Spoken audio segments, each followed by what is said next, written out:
Amén, gracias hermano. Bueno, muy bien hermanos, pues como van siguiendo ahí la dosificación o el orden del libro de texto que estamos llevando, ustedes vieron que aparecen juntos Esdras y Nehemías, ¿verdad?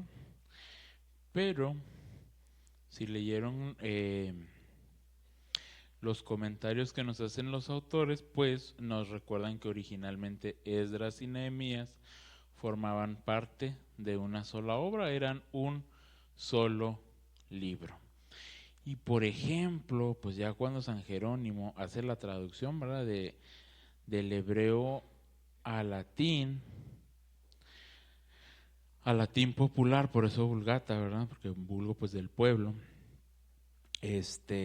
Se hace la separación de ambos textos, ambos libros, sobre todo para el manejo de los textos, así como Crónicas, por ejemplo, era un solo libro, bueno, pero ya cuando se hacen las ediciones posteriores se separan. También la traducción de Lutero los presenta separados, pero en realidad eran un solo libro. Y si ustedes tuvieron oportunidad de leerlos, por ejemplo, ven que en Nehemías aparece Esdras como personaje también, porque eran contemporáneos, ¿verdad? Vivieron durante la misma época de la reconstrucción, y ahorita lo vamos a ir viendo. Bueno, vamos a recordar un poquito por qué reconstrucción, qué era lo que se tenía que construir, qué fue destruido, por qué, cuándo. Bueno, si ustedes se acuerdan, hay una primera invasión babilónica. ¿Recuerdan? En Segunda de Reyes, llega Nabucodonosor, invade Jerusalén, quita al rey Joacim, ¿verdad? Se roba los utensilios del templo y captura a los jóvenes de la élite. Si se acuerdan, le dice a Aspenaz, el jefe de los eunucos, le dice: ve y tráete a los jóvenes, dice, a los más sabios, a los que no tengan mancha, que pertenezcan, ¿verdad?, a la aristocracia del pueblo de Israel. Le dice: y enséñales las letras y el idioma caldeo. Dice: porque ellos van a servir aquí, ellos van a ser cortesanos, ¿verdad? Porque iban a estar en contacto con el rey, con la corte. ¿Se acuerdan quién iba entre ellos? ¿Se acuerdan? Daniel, ¿verdad? Y los demás, como lo conocemos, Daniel y sus amigos. Bueno, pero ahí todavía no había destrucción. Nada más se llevan a Babilonia a la élite del pueblo del Señor, ¿verdad? A los que pertenecían a la aristocracia. Viene una segunda invasión. Si ustedes se acuerdan, cuando Nabucodonosor quita a Joacim, pone de rey a Sedequías. Pero, pues a Sedequías sí, al principio se mostró obediente, dócil con Nabucodonosor, pero pues se llegó el momento en el que dijo: pues ya no me está gustando esto, ¿verdad? Que les tendamos y que les rindamos tributo a los caldeos. Así que Sedequías se enoja y se rebela. Y ahora sí, los babilonios se enojan, ahora sí invaden Jerusalén y destruyen el templo, capturan a Sedequías, al rey Sedequías, que se quiso escapar. Lo capturan a él, a los siervos, a las siervas, a la mamá, a los hijos. Matan a los hijos de Sedequías frente a sus ojos, los degüellan y a él le sacan los ojos. O sea, a Sedequías le va muy mal por su rebelión. Y Nabucodonosor, ahora sí, como les digo, destruye el templo que había construido Salomón. Me estaba acordando mucho y decía, bueno, hay que retomarlo para no confundirnos. ¿Se acuerdan el año pasado que vimos Apocalipsis? Hablábamos de la destrucción del templo, sí, pero ¿cuál templo? Pues el que reconstruyeron Zorobabel, Esdras y Nehemías. Este templo que destruyeron los caldeos, ¿verdad? Pero bueno, el que decíamos el año pasado fue el de el año 70, ¿verdad? Que nos decía la hermana Claudia, ¿se acuerdan? Que decía, ya no se les va a olvidar esta fecha de tanto que la hemos dicho, ¿verdad? Bueno, pero ese fue el templo que reconstruyeron ellos, de lo que hoy vamos a platicar. De hecho, el otro día, vimos con los jóvenes Plus, ¿verdad? Esta película, los capítulos, más bien, de la última cena, y aparece una escena donde Jesús menciona la futura destrucción del templo, la de el año 70, y está muy bien recreada la escena.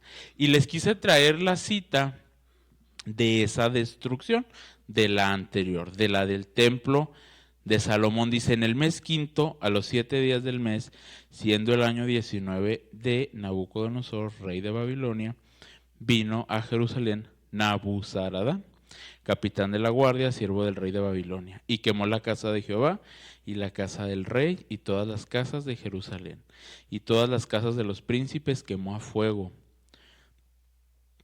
Y todo el ejército de los caldeos que estaba con el capitán de la guardia derribó los muros alrededor de Jerusalén.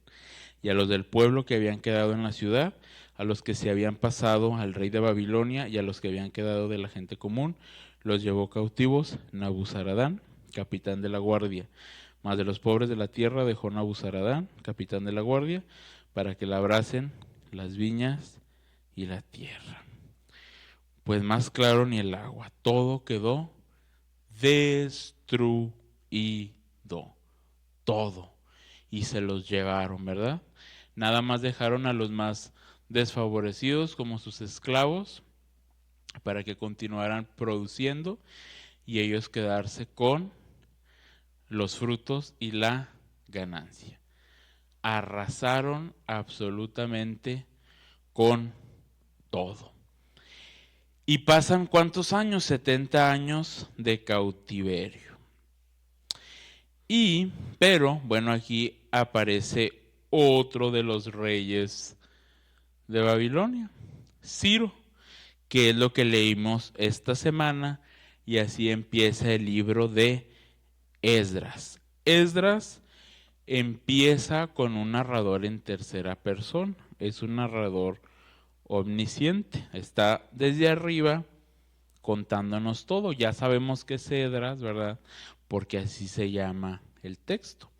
Después, de tercera persona, va a cambiar a primera persona. Nos va a narrar desde el yo, desde lo que yo vi, desde lo que yo hice, desde lo que yo pensé, etc. Bueno, y Esdras empieza platicándonos que Ciro proclama el regreso a Jerusalén y la reconstrucción del templo. Esto es un evento maravilloso, hermanos, porque por 70 años el pueblo del Señor se había lamentado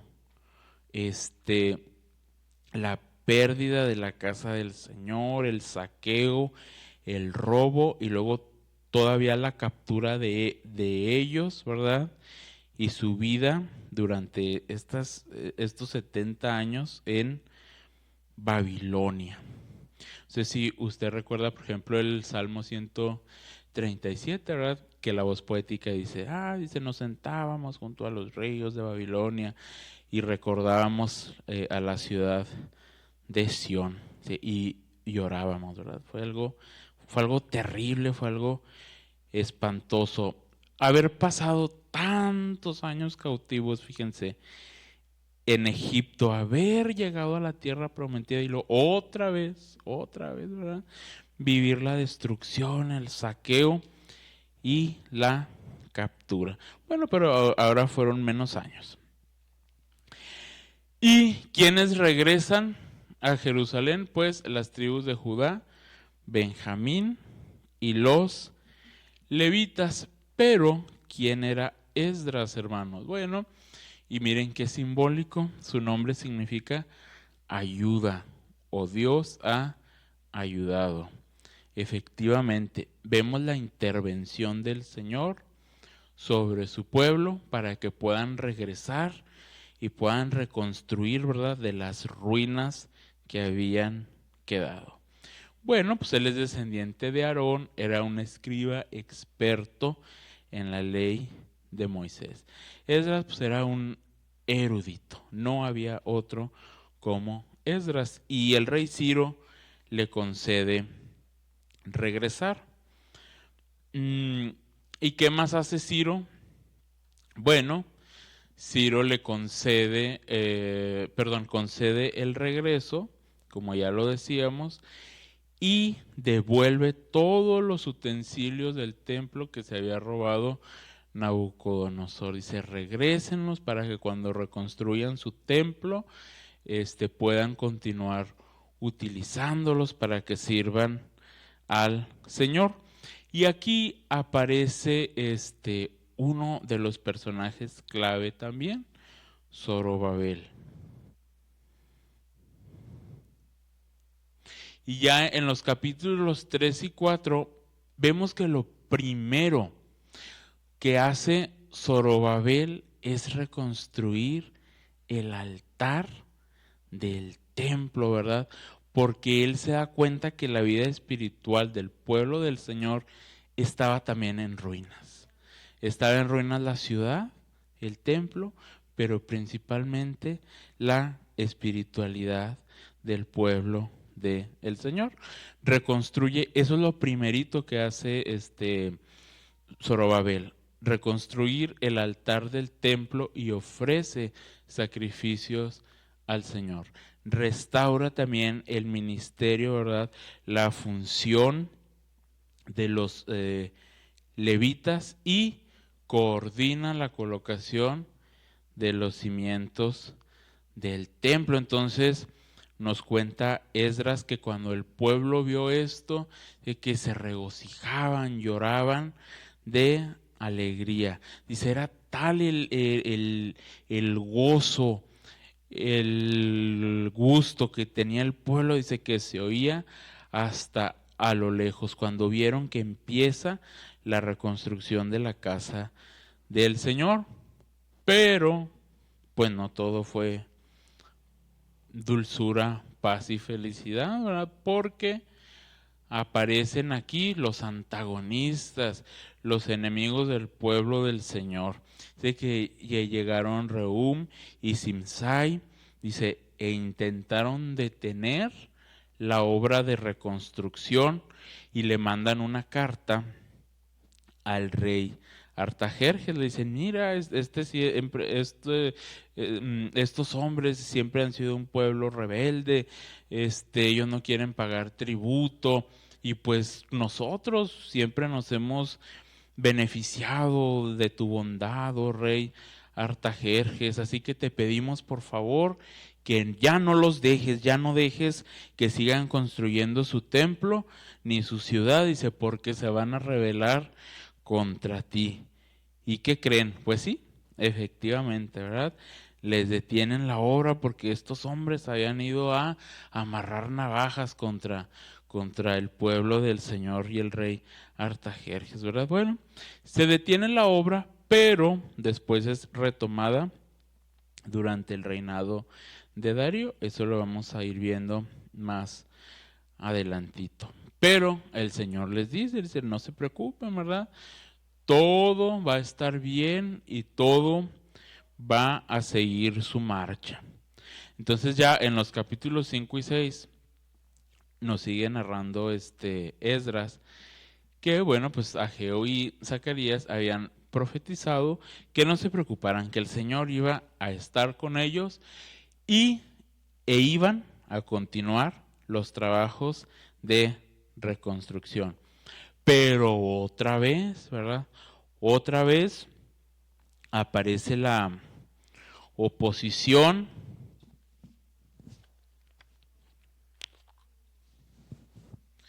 Llegan Tatnai y Setar-Boznai y le envían otra vez una carta, bueno, ahora, ¿verdad? Al rey Darío.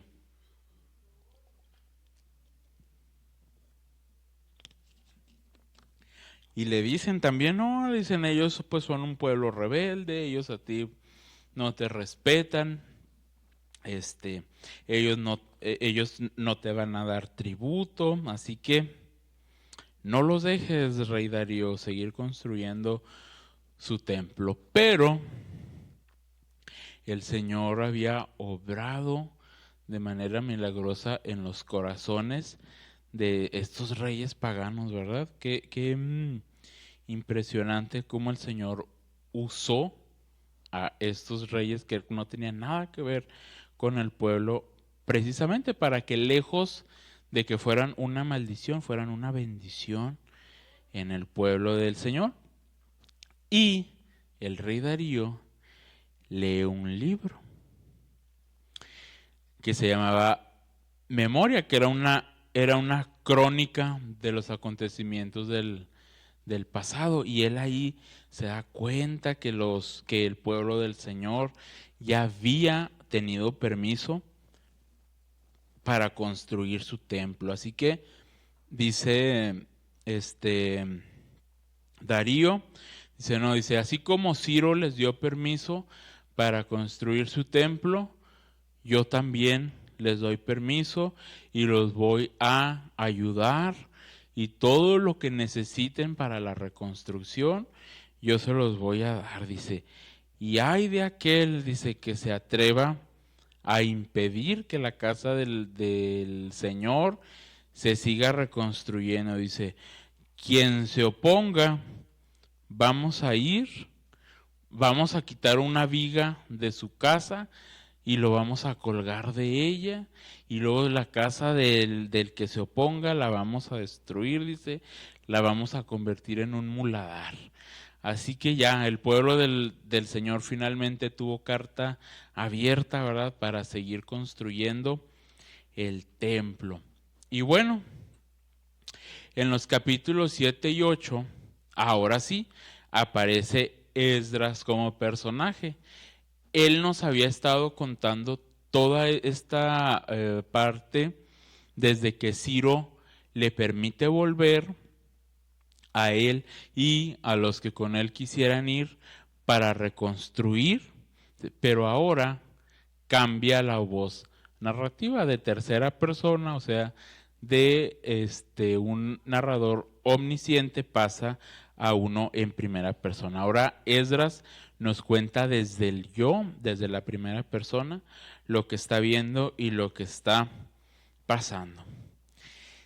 Y esto es muy bonito porque, pues ya lo dijimos, habían vivido oposiciones, habían intentado ponerles el pie, habían intentado detener su esfuerzo y su labor, pero aparece en escena Artajerjes y él le permite a Esdras regresar a Jerusalén, le da unas cartas para que no tener problemas, ¿verdad? Durante su ingreso a la ciudad, y lo llena de beneficios y de concesiones. Le dice, todo lo que se te ofrezca, todo lo que necesites, lo vas a tener. Entonces, Esdras llega a Jerusalén no como un advenedizo, llega con todas las de la ley, porque el rey mismo le estaba dando la oportunidad, el permiso. Y hay una cita muy bonita que quiero compartir, está en el capítulo 7, ¿verdad? Esto lo está diciendo Artajerjes, ¿eh? Miren lo que le dijo el rey a Esdras para que regresara.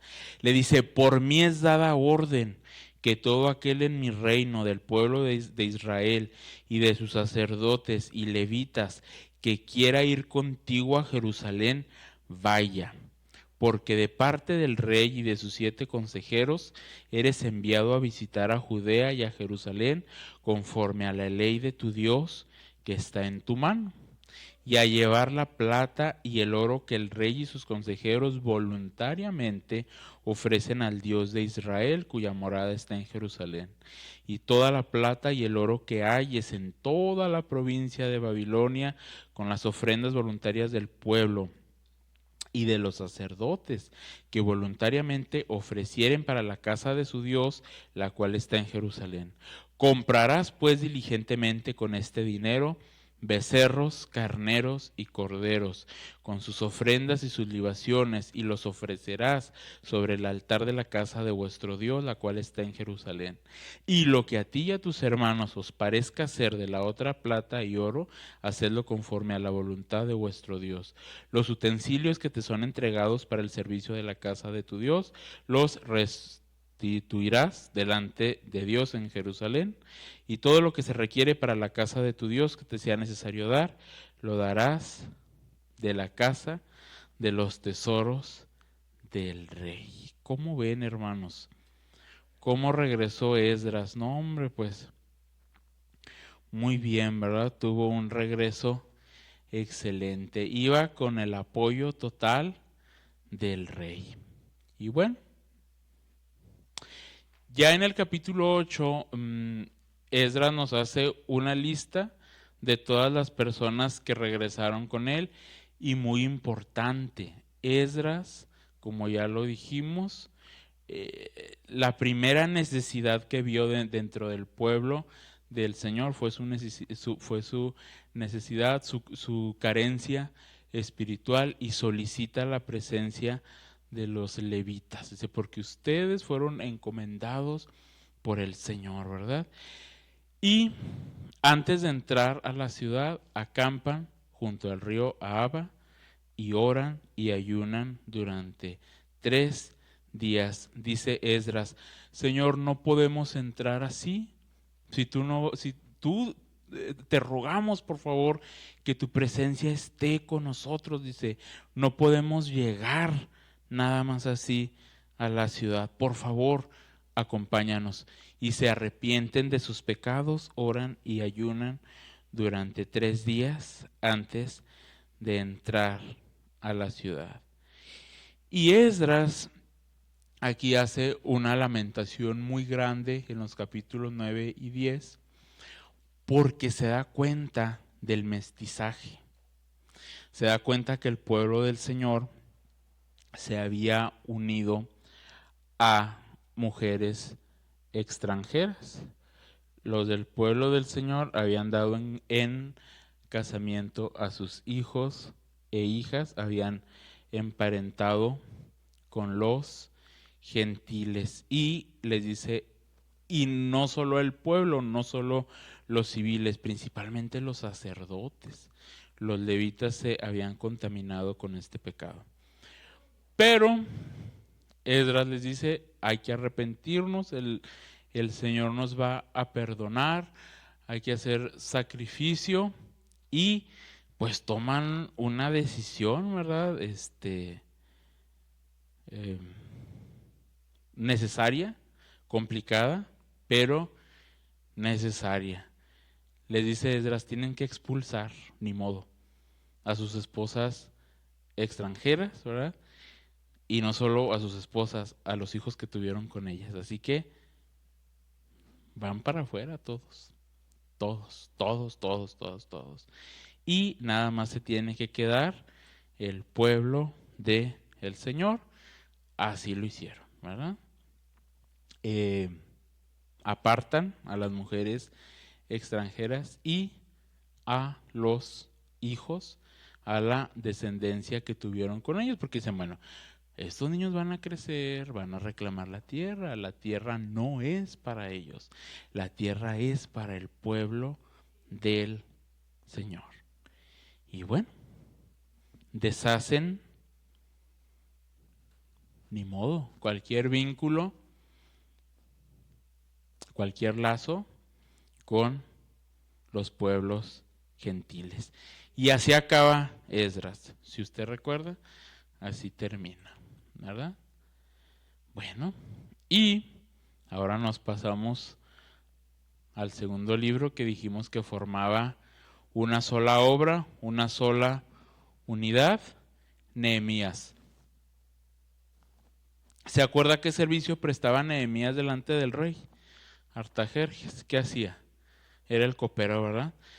Era el copero del rey Artajerjes. Nehemías era un cortesano también, vivía en la corte, y él ora. Dios pone en su corazón una necesidad. Dice, yo tengo que regresar también a la ciudad del Señor. Tengo que volver. Pero él ora antes de ir con el rey. Le dice, Señor, dame gracia, por favor, delante de Artajerjes. Le dice, pon un buen corazón en él para que no me ignore. Entonces, un día ve Artajerjes muy triste a Nehemías y le dice, oye, pero si no estás enfermo, ¿por qué estás tan triste?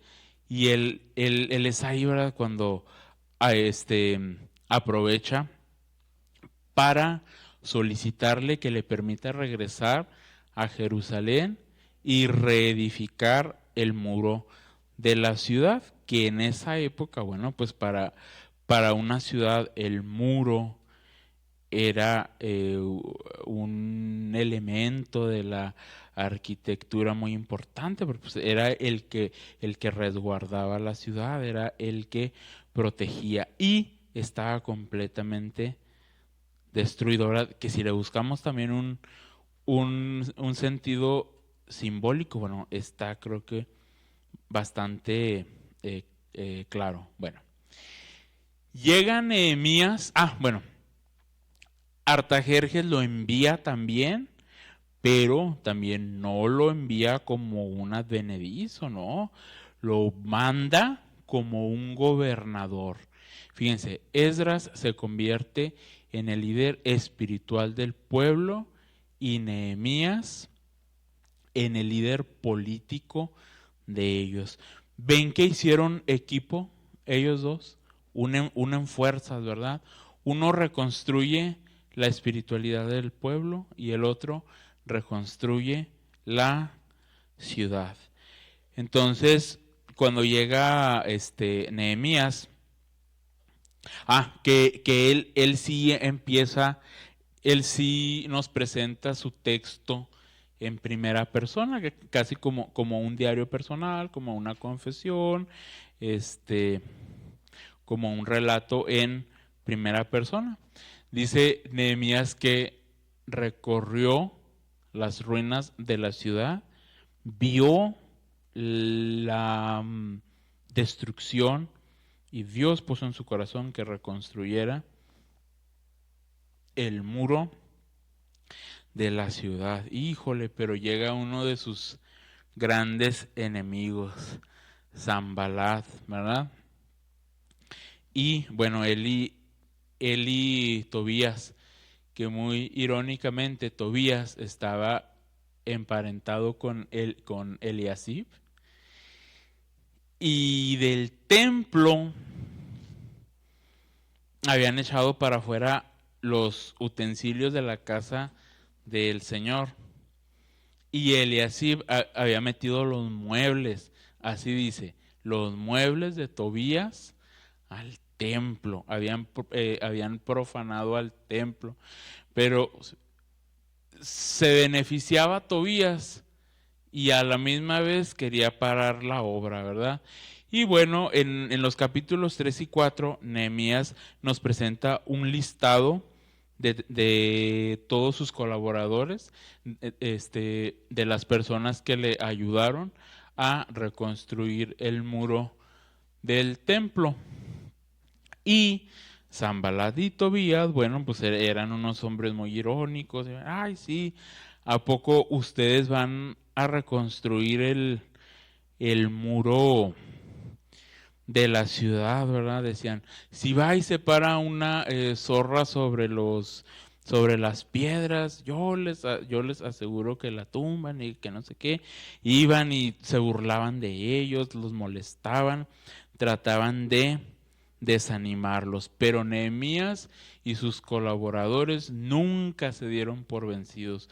Ellos continuaron trabajando y de hecho se turnaban para construir el, el muro. Ahora decía, bueno, la mitad va a estar trabajando y la otra mitad tiene que estar vigilando. Y luego se intercambiaban, decían. Y luego los que estuvieron vigilando ahora tienen que trabajar y los que estuvieron trabajando ahora tienen que vigilar. De hecho, nos cuenta Nehemías que solamente, dice, solamente nos cambiábamos de ropa cuando nos bañábamos. Ya siempre estábamos alerta, unos trabajando y otros vigilando. Así es. Bueno, eso se nos narra en los capítulos 3 y 4. Y luego viene una de las grandes reformas que hace Nehemías. Nehemías se da cuenta que el pueblo, que los civiles, que el pueblo del Señor estaba siendo abusado por los nobles del pueblo del Señor. Decía, bueno, es que el pueblo no tiene que comer, el pueblo no tiene que vestir, entonces pues tienen que recurrir a los usureros.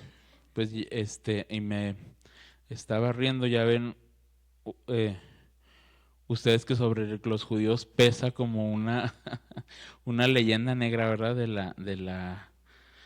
la usura, que siempre tienen las arcas llenas, pero cuando prestan, lo hacen con intereses altísimos. Bueno, y sí, aquí lo podemos ver. Los nobles estaban aprovechando de la necesidad del pueblo, les quitaron sus tierras, les cobraban intereses altísimos, ¿verdad? Y pues a los otros pobres les iba muy mal. Y Nehemías les hace ver su pecado a estas personas. Pero ellos se arrepienten. Acuérdense que estamos platicando de la reconstrucción material, pero principalmente de la espiritual. Y así como con Esdras, tomaron la decisión de desvincularse de los pueblos gentiles. Aquí también ellos están arrepintiéndose del pecado de la usura. Y bueno, continúan los problemas para Nehemías con Sanballat y con Tobías, ¿verdad? Varias veces lo intentaron matar. De hecho, lo citaban, decían, ven, hay que ir a encontrarnos al campo, queremos platicar contigo, ¿verdad? Así como Caín. Pero pues este hombre tenía los ojos muy abiertos. Nehemías sabía que no le podía esperar nada bueno con Sanballat y con Tobías. Y luego un día, contratan, sobornan Sanballat y Tobías a uno de los cercanos de Nehemías, a Semaías, ¿verdad? Así como los líderes religiosos sobornan a Judas, así lo hicieron con Semaías, ¿verdad? Dijeron, mira, te damos un dinero y luego vas y le dices a Nehemías que se encierren en el templo porque lo queremos matar, y ahí encerrados aprovechamos para acabar con su vida. Pero no, Nehemías se da cuenta y siempre está muy alerta, tiene mucho cuidado. Bueno, pues entre tanto ir y venir, que quisieron impedir la reconstrucción del muro de la ciudad. ¿Qué creen ustedes? Lo terminaron en 52 días. Creo yo que un tiempo récord, ¿verdad? 52 días, pero porque trabajaban día y noche, Nehemías y sus colaboradores siempre fueron perseverantes. Sí, había miles de problemas alrededor de ellos, pero Nehemías nunca dio marcha atrás. Fue tenaz y fue perseverante. Y nos dice el versículo 16 del capítulo 6, dice, y cuando lo oyeron todos nuestros enemigos, temieron todas las naciones que estaban alrededor de nosotros y se sintieron humillados y conocieron que por nuestro Dios había sido hecha esta obra. Nehemías glorifica al Señor. ¿Se acuerda así como en Josué, cuando el Señor exterminaba a los enemigos que venían contra su pueblo? Dice, y Jehová peleaba por ellos, ¿verdad? Así también estos hombres malvados se dieron cuenta que por obra del Señor se había reconstruido el muro de la ciudad. Y luego, Nehemías hace un censo en los capítulos 7 y 8 del pueblo que regresó con Zorobabel. Dice, toda la congregación junta era de 42,360, pero él ahí mismo especifica sin contar a las mujeres, sin contar a los niños, sin contar a los siervos, sin contar a las siervas. Entonces pues se triplicaba la cantidad. Y todo el pueblo, nos dice Nehemías, aportó de sus pertenencias y le pidió a Esdras. Aquí es donde Esdras aparece ya como personaje, ¿verdad? Brinca de Esdras a Nehemías. Por eso eran una sola obra, un solo texto, y le piden por favor que lea frente a ellos la ley. Y el pueblo se conmovió, el pueblo se regocijó al escuchar las palabras que el Señor le había dado a Moisés, lloraron, se arrepintieron de sus pecados, adoraron al Señor y construyeron tabernáculos, ¿verdad? Otra vez, la reconstrucción espiritual del pueblo está en proceso. Y luego, porque ya nomás quedan 8 minutos, en los capítulos 9 y 10, los levitas evocan la misericordia del Señor, porque recuerdan desde el inicio, desde Abraham, y luego la captura en Egipto, la salida de Egipto, los 40 años en el desierto. Dicen, Señor, tú nos sustentaste con agua, tú nos diste pan cuando teníamos hambre, nuestros pies nunca se hincharon en el desierto, nuestros vestidos nunca se desgastaron. Dicen, tú siempre estuviste con nosotros, pero nosotros fuimos rebeldes. Y por eso, pues tú tuviste que actuar, ¿verdad? Para que regresáramos a ti. El Señor usa la captura de los babilonios para volver a levantar al pueblo, para volver a construir lo que ellos mismos habían derribado. Y ellos comprenden que su actual condición, dice, es resultado de nuestro pecado. Dice, pero, por ejemplo, en el versículo 38, dice el pueblo, dice, a causa pues de todo esto, nosotros hacemos fiel promesa y la escribimos firmada por nuestros príncipes, por nuestros levitas y por nuestros sacerdotes. El pueblo quiere establecer otra vez el pacto que se había roto entre ellos y el Señor. Dicen, Señor, ahora sí vamos a ser obedientes, ya no vamos a pecar contra ti, dice, y lo vamos a firmar, ¿verdad? Y en estos capítulos se enlistan los nombres de quienes firman el pacto. Y luego la ciudad empieza a ser repoblada. Y se llegaron las tribus de Judá, las tribus de Benjamín, llegan los levitas y, muy importante, quienes dirigían la alabanza en el pueblo, los cantores, ¿verdad? Se termina el muro y se hace la dedicación. Dice en el capítulo 12, versículo 43, dice, y sacrificaron aquel día numerosas víctimas y se regocijaron porque Dios los había recreado con grande contentamiento. Se alegraron también las mujeres y los niños, y el alborozo de Jerusalén fue oído desde lejos.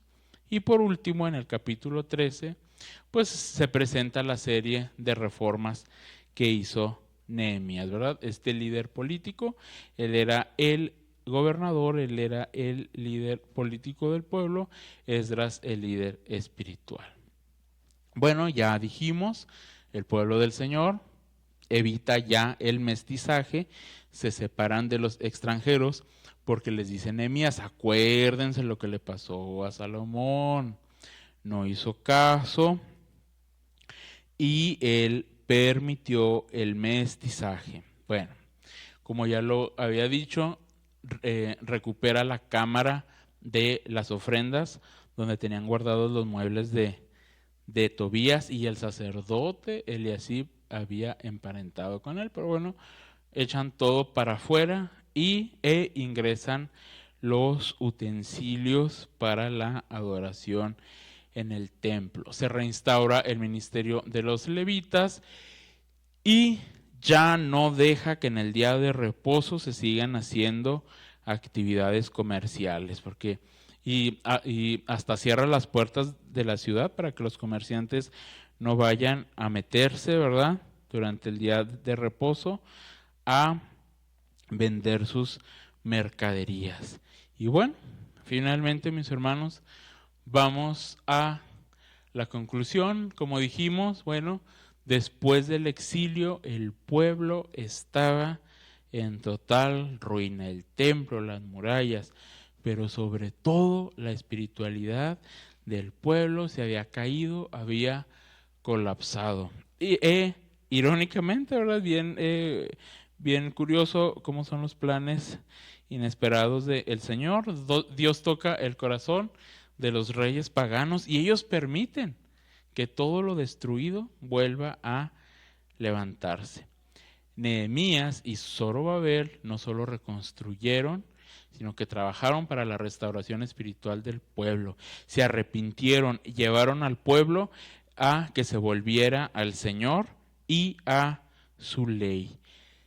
Algo bien importante que ya habíamos dicho, Esdras y Nehemías trabajaron juntos en equipo. No solo levantaron las estructuras, sino que renovaron la identidad del pueblo del Señor, ¿verdad? Como un pueblo santo, un pueblo apartado por Dios. Regresaron a la adoración, a la lectura de la palabra y a la obediencia del pacto, ¿verdad? O sea, ya no había más reyes caldeos, nuevamente su rey era ¿quién? Pues Dios, ¿verdad?